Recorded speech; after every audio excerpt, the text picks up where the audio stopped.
What's good, YouTube? Mr. Baker here. Today I'm with Gerald Williams. And what'd you do, man? Well, so I've been playing Purrely before the new stuff came out. At Richmond, I got top 8. Hence the map. Lovely Matt, yep. Before the new stuff that came out.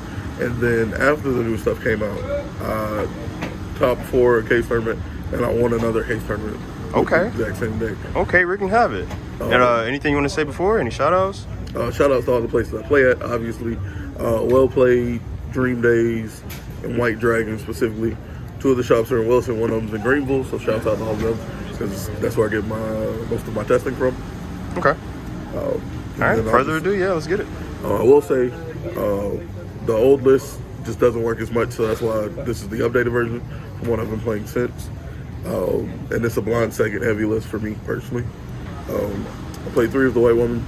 The White Woman is not once per turn. I find it very funny that the White Woman's not once per turn because they were trying to tell us. Tell us something, huh? That the Black Woman is the most powerful.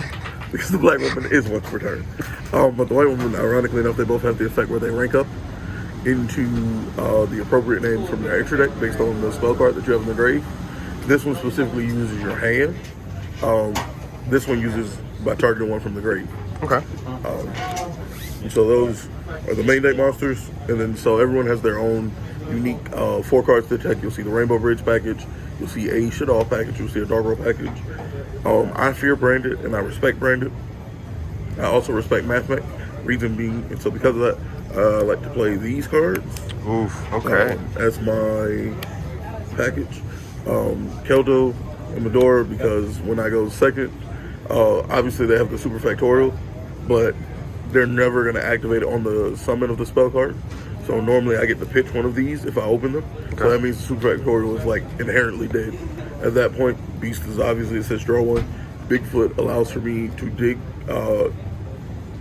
deal with my problems. This, all the dangers say when they're discarded and they don't have to go to grave. So sometimes I'll make myself 1, as some people would say, by discarding this. If I'm playing against Kash and they have a Rise Heart, so then I just get to pop Rise Heart. Fair enough, all right.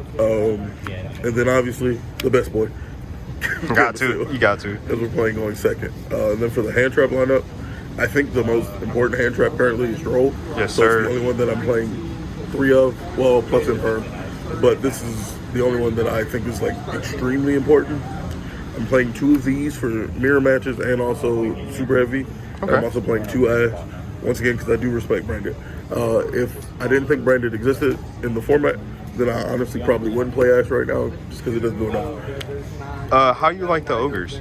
The ogres are really powerful. So the other thing with the White Woman and the Black Woman is that if you ogre them, they don't resolve. So like when they go effect to reveal in the hand, and so in the mirror match, you have the ogres and you just hit them when they're trying to summon, because the Black Woman's once per turn. Like if you hit that one normally, that just turns off a lot of the like linear lineup they're trying to go into because they've lost resources at that point. Nice. And then for the spells, my 1-0s, the field spell, Dark Ruler, Call By, Change Your Heart, and Tactics. And obviously, if I have these strange 1-0s, that means I must be playing at least 2 threats. Got to. So therefore, I get to my problem solvers a lot faster. And so those are for my 1s and 2s. For the 3-0s, obviously Happy Memory, Pretty Memory, Delicious Memory, and Sleepy Memory, and the Mind Frame Purely. One of the things that's really important and why I prefer to go second is that cards have they have clauses. So before this one existed, going second was extremely important because this said there has to be a monster in the field. This says there has to be a card on the field. And so if you want to play in your draw phase, before, like in Virginia, I needed to guarantee opening this, and I couldn't. Now having these, I still prefer to go second, because sometimes you'll open these cards, and they say there have to be cards on the field. So if my opponent goes first, then I get to choose their cards as well, which is spicy. Nice, all right. To allow me to pull off the combo. So all of them have the effect of special from deck. This one, as a material, makes it so I get to draw a card during my opponent's standby phase. This one makes it so that monster gets an additional attack on monsters specifically. This one is probably these 2 are probably the best 2. This one specifically says send a card on your field to the grave to eat one of your opponent's cards as material. It's and so free. It basically becomes, you get to do it twice per turn if done correctly, because you do it on the baby rank 2, and then you do it on the bigger one that you summoned into as well, because it's a new monster. And then this one just boosts the monster's attack by 300 attack and defense. And they do stack, so if you have 3 of them, it's +9. It's crazy.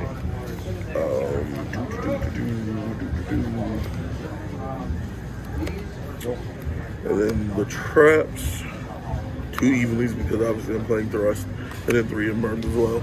Okay. And so that tolerates the deck. I think it's 44, maybe 45. I've forgotten that fast. The best boy, Lucarios. Thank you for being the greatest field center ever. Pretty sick, pretty sick. My 1-0s, we're playing 1 Happiness, 1 Downer, 1 Ensemble Roblin, 1 of the Happiness that people.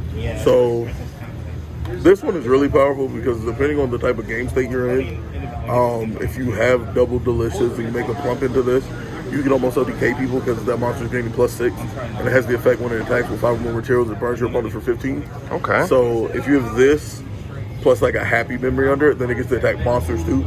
So then it's burning for 15 each time. That's pretty crazy. All right.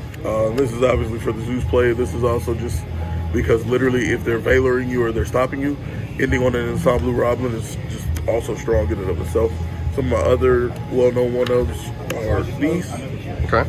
So it's a time card because it allows me to gain 500 on life points for every therion on the board. So most times I'll have like this plus an exceed, so that's plus 1,000, which matters because if I pay 500 to go search off of the My Friend Purrely, that automatically puts me 500 less. So having the second one makes up to gain the 1,000 life points. Okay, I like that. Donner, it's a problem solver. Because sometimes I'll have to go relinquish into this, other times I'll have to go droll into this. So it just really depends on that piece. This could also be the Agents of the Moon. I just don't have one, so down there it is for now, because this takes 2 monsters with different types. Relinquish Anima, some days I like it, some days I don't. People are playing around it more, so it's not as powerful as I would want it to be, but I think it's still good. Understandable. Spot removal is always good. So then these are the important cards. So this is the one, ironically enough, and I guess let me go back over this one as well. So all 3 of these have a specific spell card that mentions them in their name. And ironically enough, they correlate to the name of the card. Like, if you're talking about a beauty, then obviously you must be talking about something pretty. If you're talking about something plump, you're obviously talking about something delicious. Okay. If you're talking about something happy, then obviously you're talking about happy. And so they correspond with the card specifically. And then we go into like Big Boy Noir. Noir just says while you have 5 or more, you can automatically go into it over top, like obviously on your turn. And while it has 5 or more materials, it's unaffected by all the activated card effects. And while it has a level 1 under it, you get to detach 2 materials. It's like Zeus where it doesn't wipe the entire board, but it puts a card either in your opponent's graveyard or on a field that they control to the bottom of their deck. And so the thing is, when your opponent's like, you're playing against Live Twin, when they're trying to target a monster, you just put it at the bottom. If you're playing against any other deck that's like trying to remove cards from the grave, you just get rid of any of their problems. Which is strong. And then of course, what everyone else calls the deck for is Zeus. Very seldom do I make this because of the fact that I'm greedy and I like to draw a card. Sleepy Memory says draw 1, but it only gains that effect if it's under Purrely monster, and it doesn't gain under Zeus. And I prefer to draw cards. Hey man, you don't like a 7-mat Zeus? Listen, a 7-mat Zeus can get Kaiju and gain me nothing. Absolutely. The spell card, my friend basically says that at least if you Kaiju me, I'm guaranteeing 3 spells back. Fair enough. And then for the Sun deck, it's your boy Panky, because Panky's great. Harpies, because 1, Harpies is great, and also I play Thrust. Okay. A second Kaiju, because sometimes the like axes aren't as important, and the Kaiju's better.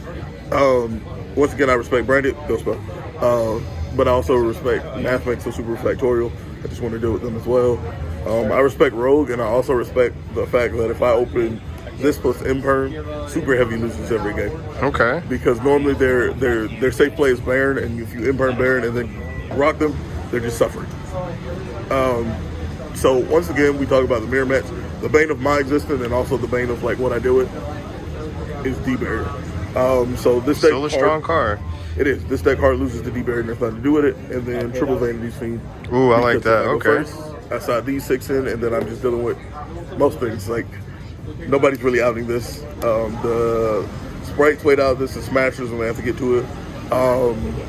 Kashtira's out to this is that they have to open birth plus a big boy. And sometimes they will, but the thing is they have to open both.